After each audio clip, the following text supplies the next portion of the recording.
Il est là, il a accepté de venir. Aujourd'hui a été retenu et les deux parties se sont entendues pour que nous puissions nous retrouver et discuter de tout ce qui doit nous permettre d'aboutir à la levée des sanctions contre notre pays. Malheureusement, aujourd'hui encore, en dehors du Togo, qui a accepté de faire le déplacement, la CEDEAO, malheureusement, n'est pas arrivée. Dans un premier temps, ils ont prétexté n'avoir pas l'autorisation de survol et d'atterrissage sur notre territoire.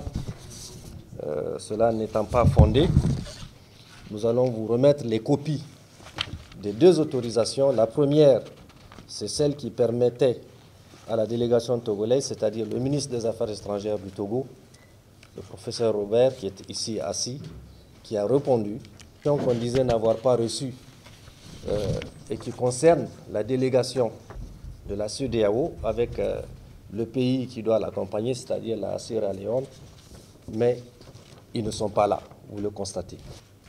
Nous sommes dans l'obligation de constater qu'il y a une mauvaise foi de cette organisation et probablement des pays qui sont derrière et qui poussent à ne pas permettre à ce que notre pays, qui a fait le choix d'aller dans le sens de la souveraineté, puisse sortir de cette trappe de punition qu'on lui impose.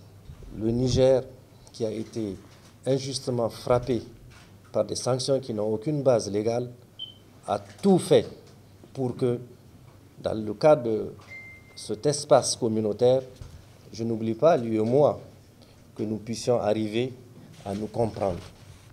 Mais malheureusement, on n'en est pas encore là.